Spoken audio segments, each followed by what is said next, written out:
Okay, in this video, I'm going to be distinguishing the absolute truth from God. I've said many times in the past that the absolute truth is God, but actually, in a sense, that is somewhat false, right? It's somewhat true as well, and I'll explain that in the video. I also want to distinguish between yourself or the absolute self and God, right? Because I've also said that you are the absolute self, which is true. And I've kind of said that that you are God, right? And that is somewhat true, but not completely true. And that is, it goes with what I just said before. I'm going to explain that in this video. And it may sound strange because when you hear something being the absolute truth or the absolute reality, which is the most fundamental thing, then it seems like that would have to be God, right? But I just want to kind of posit this perspective, explain it, and then you guys can let me know what you think. So I kind of wrote down a few sentences in a row. I'm going to kind of read, or a paragraph really. I'm going to read it out first, and then I'm going to probably go through each section and explain it. So, there are three words or names which can be kind of used to distinguish these. These are more Hindu terminology, but essentially what I'm going to be kind of distinguishing is Brahman, Brahma, and Atman. So Brahman with an N at the end, Brahman is the absolute truth. Brahma without an N, Brahma is God. And then Atman or Atma is the self, which is you, the self, right? And so that's what I'm going to be kind of explaining. So you are not God, but you are made out of absolute truth or source. And in a sense, God, you are not God, but you're made out of the same thing that God is made out of, which is the absolute truth. So the absolute truth is Brahman. That's in a sense the fundamental reality, source. It's just the absolute truth, which is like the substance. In a sense, it's like the substance which reality is made out of. It's a substance, but not like nothing's been created yet. Like it's just like a substance, right? Imagine we're building a house. It's like the bricks, but you haven't arranged it in the particular arrangement for the house to be created, right? It's just bricks, basically. It's just the substance, absolute truth, source. This is Brahman or nothingness, right? It's just the substance, and no one created the substance because it's nothingness. It's just nothing, essentially. So it's the substance which God uses to create things, right? And the self, Atman, you, is made out of the absolute truth or the source or Brahman. And God is also made out of that. So this is why I kind of say sometimes that you are God and so on, or that God is the absolute truth. It's because it's all the same substance. It's all the same thing, really. But it helps to distinguish because God really is referred to as the creator, the one who actually creates things and so on. And the absolute truth or the source, Brahman, is nothingness, but it doesn't really create anything. It's not even conscious. Like, it's not even conscious. It's not even aware. It's just everything. And it's absolute. So it always existed. It could never not exist. And it's, in a sense, the perfect substance to create reality out of. And it's the only substance there is to create reality out of, right?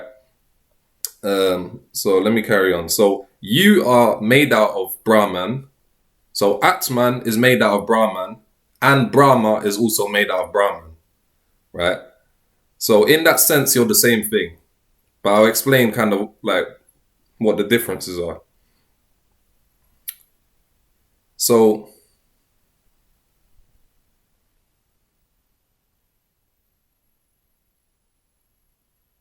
the possibility of you being created from the source of absolute truth. So the possibility of Atman being created was created by Brahma or God.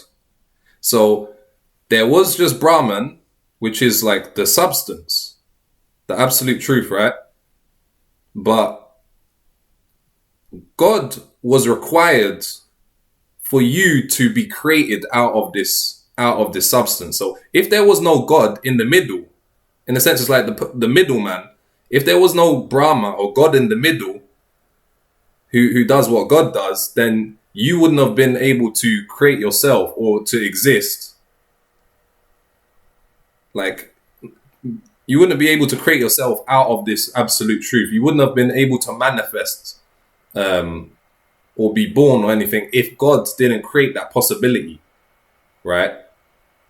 So I'm gonna explain like the mechanics of this. So yes, the possibility of that happening was created by God, which is also made out of absolute truth and source. I already said that. So source, when I say source, I'm speaking about Brahman or the absolute truth. Source is completely unmanifest. Like, it's completely unmanifest. It's just the 0 point. When I speak about the 0 point, as I've explained in some of my other videos, it's like, imagine if you take the whole field or like empty space, like infinite space. It has no edge and no center, right? So you could think it has infinite coordinates. So because there's no edge, any coordinate you take can be taken to be the center. Any point you identify with is the center now.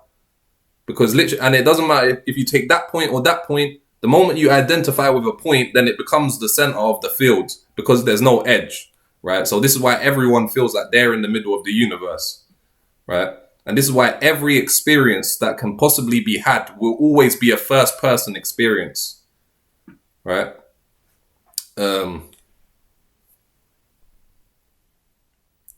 So source is completely unmanifest. And yeah, so and so I was saying, yeah, that's the 0 point. That point, any point that you identify with is the 0 point. Even if you look at the dimensions, how the dimensions are created, right?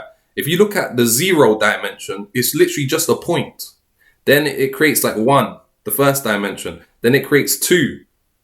Then it creates 3. Like, so literally every single dimension is built on top of the 0 dimension, which is just a point. You see, any image, like any appearance within consciousness is always going to be like built around the 0 point, right? So the source or the absolute truth is completely unmanifest. It's not manifested at all as a world or as a person or anything. It's not manifest. So God is, in a sense, a transitional substrate between manifest and unmanifest, where it creates through probabilities and wave functions.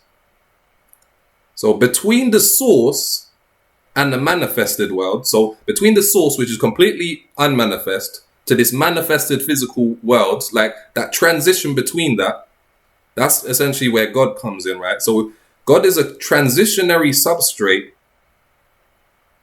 between the source and the manifested reality. One sec. Yeah, so between the source and the manifested world, there is a manifested wave function. So it essentially manifests a wave function, right? And this wave function exists. It exists in reality, but it doesn't really exist in the physical world yet. So essentially, God creates a wave function which is true and exists, but it's not physical. It manifests in a non-physical plane, so to speak. So there's the physical and there's the non-physical plane, right? So it, in a sense, it creates a wave function within the non-physical plane, right? And this wave function creates possibilities and probabilities of ways in which the physical world, so you have like source, then you have like the transitionary, like non-physical, and then where it creates the wave function of probabilities and possibilities, and then that wave function gets collapsed into the physical world, which is manifest, right? So yeah, let me continue reading this. Yeah. So between the source and the manifested world, there's a manifested wave function which is manifest in reality, but still yet to be manifested in physical reality. There is a wave function which creates ways in which reality is likely to be, opposed to other ways, at particular points in time, right? So you have to realize that everything in life, right, is probabilistic. Like in this relative plane, everything is probabilistic. After something happens, we can say, oh, that was always going to happen. But really, this is why it's impossible to 100% predict the future. You can be, like, I'm not saying you can't get 99% accuracy or 90% accuracy. That's possible. Because, as I said, once you understand that reality is probabilistic, then you can analyze what has happened in the past and with high accuracy predict what is likely to happen in the future. This is how people make money through gambling, through trading, investing. They analyze past data. They realize patterns. And see, even for example, if you want to do trading, you have to realize that even if you have a trading strategy which has 90% win rate, anytime you take an individual trade, you can never be certain that that trade will win. Like, it's impossible to be ever certain that that one trade will win, even if it has 90% win rate. You can be certain that over 100 trades, 90 trades are likely to win. But you can never be certain if that one trade will win. You see? Because everything is probabilistic. Any situation you take is probabilistic. After the event occurs, you can say, oh, that was always going to happen. But it actually wasn't always going to happen. I guess you could say at the absolute sense, if you take all of the data of all time, then yes, everything that happens was always going to happen. But when you're like kind of analyzing a section of reality, like just one situation, like, oh, is this football team going to win or is that football team going to win? You can only say, oh, this team is more likely to win. They've won the last 3 championships. They're in good form. They're way more likely to win. But it's literally, you can never say for 100% certainty that they are going to win, because the other team can still win. It's a possibility. It may be a smaller possibility, but no matter how smaller of a possibility that something is, it can still happen. And this is what we call coincidences and all these kinds of crazy things where crazy things happen. Things that are such small likelihoods, yet they still happen. Right? Especially because, like, for example, if there's a short time bracket, then something that is highly unlikely will be even less likely to happen. But if the time bracket is very long and expanded, then even if something's unlikely to happen, it will eventually happen, right? The longer you go, eventually whatever seems very unlikely will happen anyway, right? As long as it's possible. So see, there's certain things that aren't even possible. For example, a square circle. Is 0% probability that a square circle will ever exist, because it's not even like a possibility, you see? So even God can't create a square circle, because it's not even something that's possible. It's actually impossible. There's no such thing as a square circle, because if it's a square, then it's not a circle. If it's a circle, then it's not a square. There's no such thing as a square circle. And then you could try and create like some strange thing to where it's like kind of got four things, and the edges are like rounded off, but then that's just a new shape. That's not a square or a circle. Okay, so yeah, essentially, what God does, right, is it takes this unmanifest, like, absolute truth, which has infinite potential, and it kind of creates a wave function of like probabilities. It essentially creates a probability wave function that can be collapsed into a physical form. And the moment the form gets collapsed into a physical form and is something in particular, then at the moment it is that, then it can no longer be anything else other than what it is at that moment in time, right? So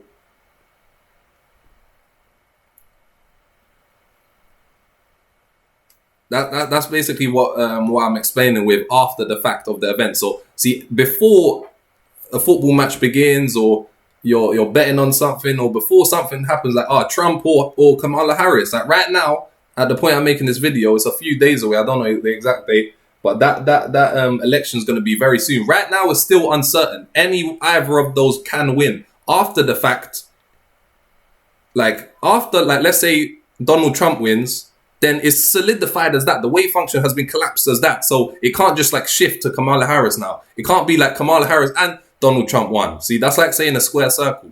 No, after it gets collapsed, then that's what is physicality. The wave function has been collapsed into a particular physical form.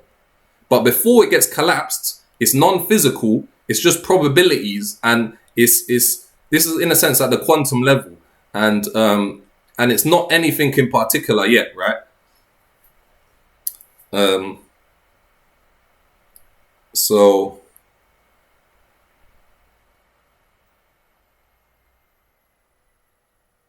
yeah, so there is a wave function which creates ways in which reality is likely to be, as opposed to other ways at particular points in time, which is the essence of design.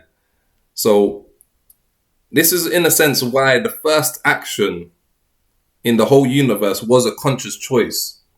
Essentially, God chose to create this possibility of something happening.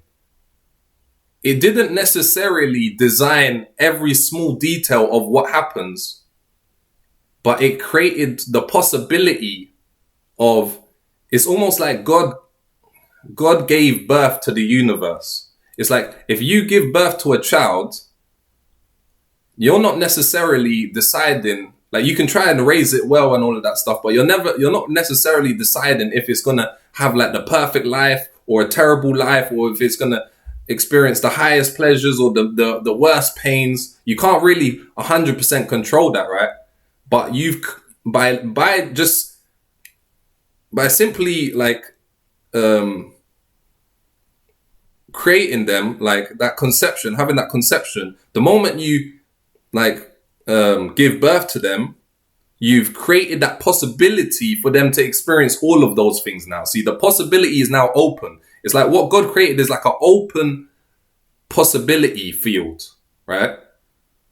For loads of different things to possibly occur. It didn't really decide what was going to occur. It just created the possibility for things to occur.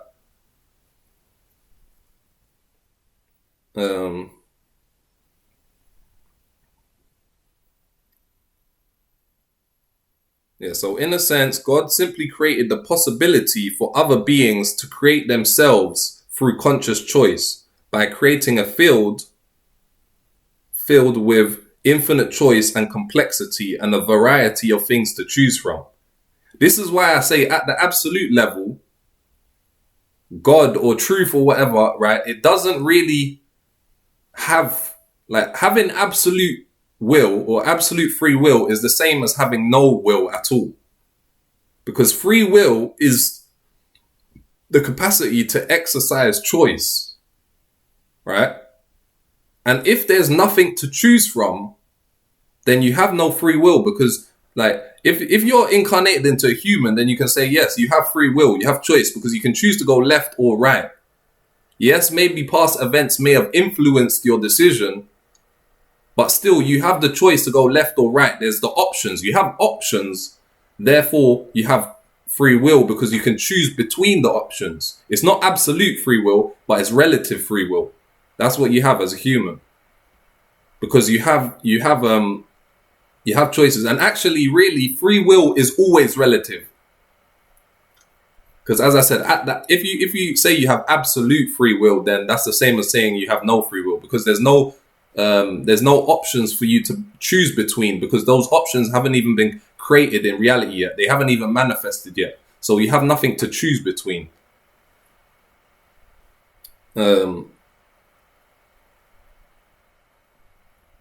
So, and if we're being completely accurate, God actually has no bias.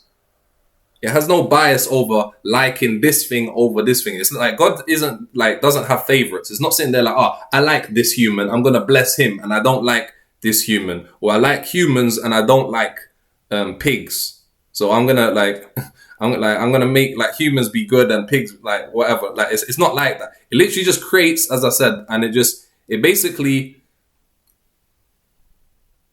opens Pandora's box. If you get what I'm saying, what's that expression? Like the cat is out of the bag. That's kind of what God did. It literally just pressed start. It pressed run. It didn't really control what happens after that, but it pressed run, right? So God has no bias and doesn't skew the probability or likelihood of one event to happen over the other, but it creates a network field where the choices of multiple self-beings can manifest the aggregate of their choices as a physical manifestation known as the world. So essentially, right, there can't be a world if there's only one self or one being.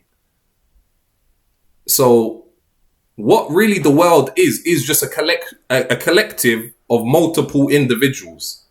Like there's no such thing really as like a collective or as like herds or masses, because masses are just comprised of multiple individuals, right? So what we call as the world is, in a sense, an aggregate of the choices of everyone together. So what one individual chooses may not impact the whole world, so to speak. Sometimes it does, but really the world is like, it's kind of like you take one human, let's say there's 8 billion humans, and then you take one human and their choices impact the world 0.0000001%. Then you take another human, they have like higher influence. They're like a politician, so they have 0.00002. And then you have like the laws of nature, which also has an influence, and something else which also has an influence. So, and then it's like the aggregate of all of those choices all together. That's what the world is, right? So you can't have a world with only one individual.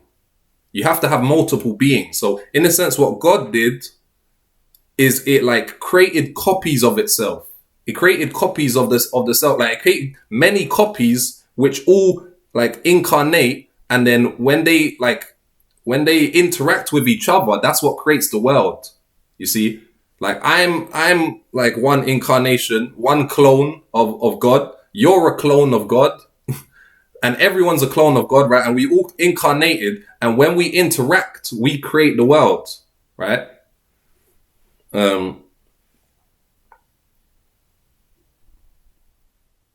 So yeah, because after all, the world is just a collection of individuals. And individuals are defined by their choices, right? So there can be no world if there is only one. So all God did was replicate itself and create an environment for many selves to coexist without actually biasing or skewing the results.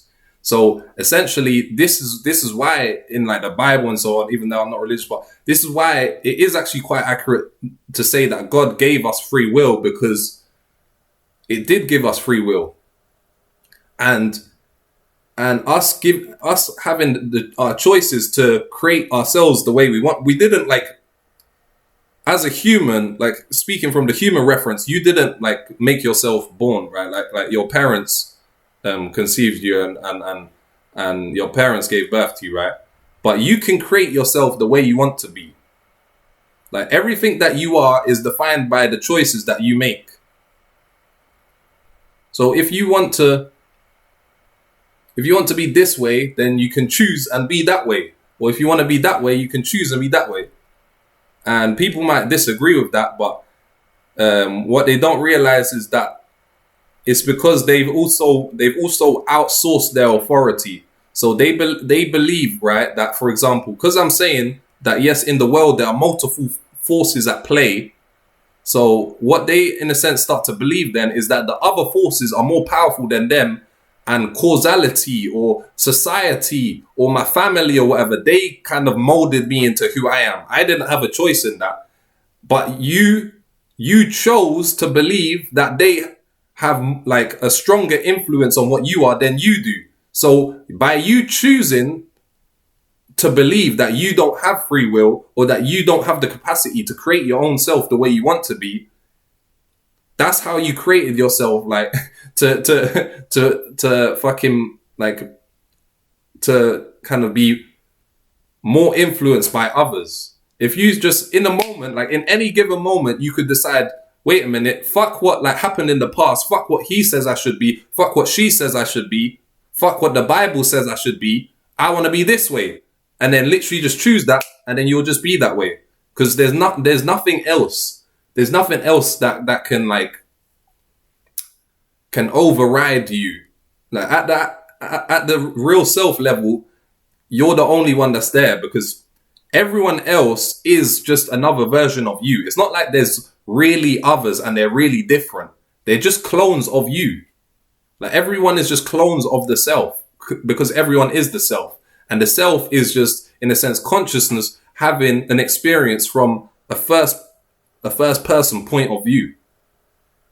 And everyone that's having an experience is having it from a first person point of view. And that's why everyone calls to themselves I. That's what I'm saying, I.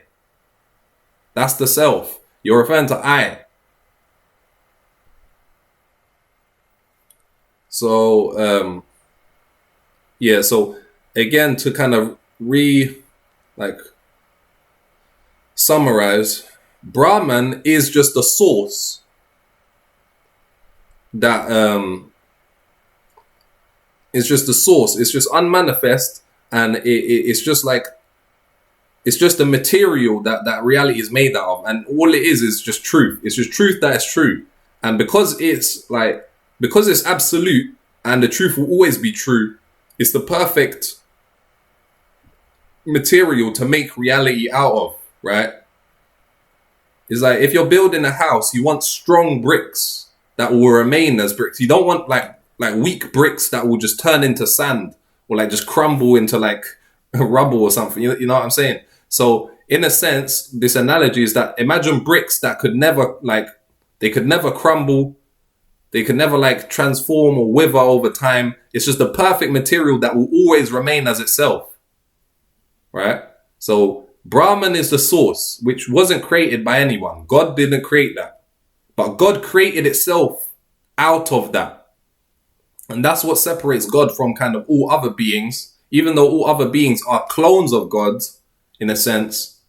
And they say, God, like you were made in God's image. That's true, because God was essentially the first thing that created itself.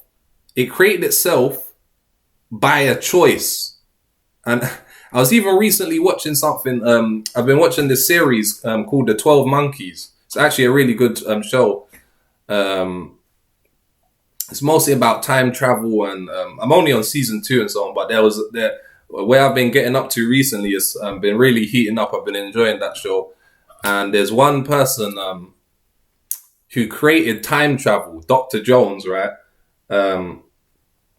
And things start going, I don't want to like spoil it too mad, but things start going crazy, right? And like the world's almost about to end, and all of the stuff that kind of led to that point can supposedly stemmed from one moment where because she was the one that created time travel, and even one of the reasons why, it was quite a like selfish reason, but it was her daughter at the age of 4 or something died, right, of this plague. And she was so hurt by and she was already kind of like attempting to create time travel, but when that happened, that kind of solidified her resolve, and then she just became obsessed, and she essentially created time travel to prevent a particular event from happening in the past, so that she could like go back to having like going back to her daughter, in a sense, back to like when she was alive. And there was and because of that, like all kinds of crazy things happened, and she told someone, like, because she created time travel, and then she actually sent someone back in time to kill her on that day to prevent everything that happened after that from like happening. And then she was there. Like there was one scene, it was actually amazing. At the beginning of the episode, I think episode 8 or something, season 2, 12 Monkeys. Where she was kind of reading some quote. She was kind of doing a monologue, and then of course it was like about to be or not to be. That's the question. And then she was like saying all kinds of stuff, right? But this, in a sense, was the first choice that God made. It chose to be or not to be. And the choice that it made was to be. So it created itself through will. It created itself through the choice of existing. It chose to exist. And then once it chose to exist, it chose to create the possibility for many others to exist, and to in a collaborative sense create the world together, right? So once it created itself, and that's what I was saying, that God is, that's what kind of separates God from anything else, is that it was what created itself. That was the only thing that created itself, because everything else, like me and you, Atman, we are also in a sense absolute, because we're made out of the absolute sense. We are made out of Brahman. So we are absolute, but we were also created by God, because if God didn't create that possibility, we wouldn't have been able to even be born and create ourselves the way we want to be, essentially, right? So yes, God didn't really design all the specifics. God just kind of created an environment, and it created many like sub copies of itself. It just created like copies of itself and spawned them into the environment, and then gave them free choice and allowed them to create the world for themselves. And then this is how we got here. Because if you look around at the world, like you can't really say like, yes, like see, God created the possibility for this, but for example, me creating this video, like I chose to make this video. You know, like this room that I'm in, like a human decided to create this. So this is how, in a sense, we are co-creators with God. We're co-creating existence with God, right? Through our decisions and our actions. So I'm thinking if there's anything else. I guess like the mechanics by how God kind of created this wave function is, and this is why I always say that life is the sine wave, because this is even shown by quantum mechanics studies, like the slit experiment, to where they try to like measure if a particle is a wave or if it's like a wave or a particle or whatever, right? And then like when it was being observed, then it was a particle, and it was always in a particular place. And it was like they would shoot the particle, and it will be in loads of different places, right? But then when it wasn't observed, then it was just a wave, and through the slit, you would have to watch a video on that. Through the slit, it's just a wave, like it shows that it's a wave. So essentially, and this is why I always say that life is a sine wave, because the 0 point, which is the source, how it created this wave function, and why people say everything is vibration and you need to raise your vibration, is because it essentially created this possibility by essentially oscillating the source. Like, because you can think of the source as the baseline. It's just a baseline of 0. And then it started oscillating it above and below the baseline and creating these peaks and valleys, right? Where, and that's it. That's also the infinity symbol. Like, you see, like, to where it created the wave by oscillating the source. It started to like oscillate to where it didn't really create anything substantial. It didn't add anything on. It was still 0. It was still nothingness. It was still equivalent to itself. And that's why, really, if there's anything in positive, there always has to be something in there. It's not like it started from 0 and then God created something and it started going up, up, up. Because the moment something goes up, something else has to go down to co-balance it. And this is why the reality is like completely balanced. It may seem out of balance, but no, everything is completely in balance. And that's why you can never be at a peak forever. And you can never be at a valley forever. That's why eternal hell doesn't exist and eternal heaven doesn't exist.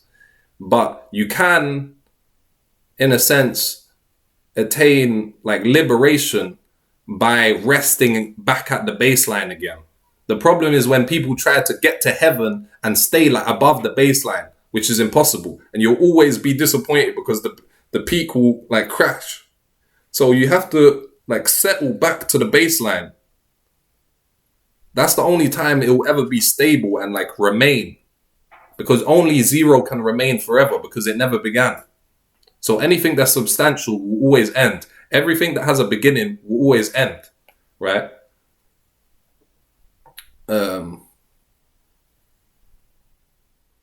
So yeah, that's why even in a sense,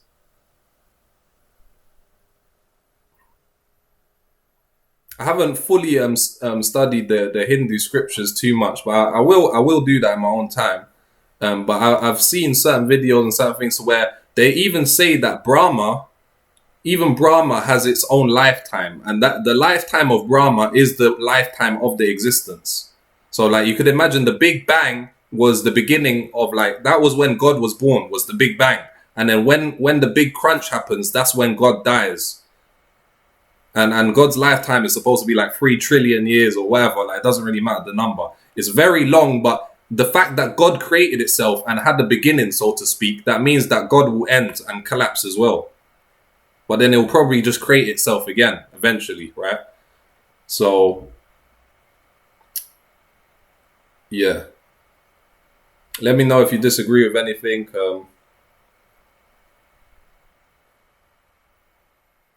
Yeah, I think that was pretty much it.